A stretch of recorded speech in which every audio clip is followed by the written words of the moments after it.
Avinash Reddy bail రద్దు చేయించడం అంటే వ్యవస్థల పరమైనటువంటి చట్టం బిగించేటటువంటి దాంట్లో సెకండ్ కోణం ప్రారంభమైంది.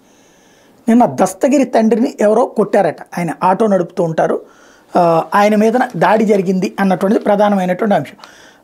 మాజీ మంత్రి వైఎస్ వివేకానంద రెడ్డి హత్య కేసులో అప్రూవర్గా మారిన దస్తగిరి తండ్రి హజీబ్ అలీ మీద శుక్రవారం రాత్రి దాడి జరిగింది. పులివెందుల్లో ఆటో నడుపుకుంటూ జీవనం సాగిస్తున్న ఆయన శివరాత్రి సందర్భంగా నామాల గుండు వెళ్లారు. అక్కడ తనపై 3 వ్యక్తులు దాడి చేశారని హజీబ్ అలీ తెలిపారు.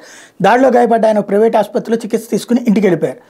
ఈ సందర్భంగా ఇది ఇంతవరకు ఆయన ఎక్కడ ఏం మాట్లాడలేదు. కాకపోతే వాళ్ళ తండ్రి మీద దాడి జరిగింది, మా నాన్నని నువ్వు మీ అబ్బాయి ఏంట్రా జగన్ మీద పోటీ చేసేంత మగాడా అని చెప్పి కొట్టారు అన్నటువంటిది దస్తగిరి చెప్తున్నటువంటిది. అట్లాగే ఈ వ్యవహారం మీద కోర్టులో పిటిషన్ వేసి అవినాష్ రెడ్డి బయట ఉండడం వల్లే ఇట్లాంటివి జరుగుతున్నాయి అన్నటువంటి దాంతో పిటిషన్ వేయడానికి సిద్ధపడుతున్నారు జడ శ్రవణ్ కుమార్. కాబట్టి మరొక కోణంలో నుంచి అవినాష్ రెడ్డిని అంటే ఇప్పుడు ఒక పక్కన సునీత పోటీ చేయాలా, అవినాష్ రెడ్డిని కంట్రోల్ చేయాలా, టోటల్గా జగన్ని తికమక పెట్టేటటువంటి వ్యవహారం ఇక్కడ ఈ దాడి కారణంగా నడుస్తుంది. ఈ దాడికి కారణం ఏంటి, ఎవరు అన్నది పోలీసులు దర్యాప్తులో తేలుస్తారా లేదా ఎన్నికల ముందు మనకెందుకని వదిలేస్తారా చూడాల్సి ఉంది.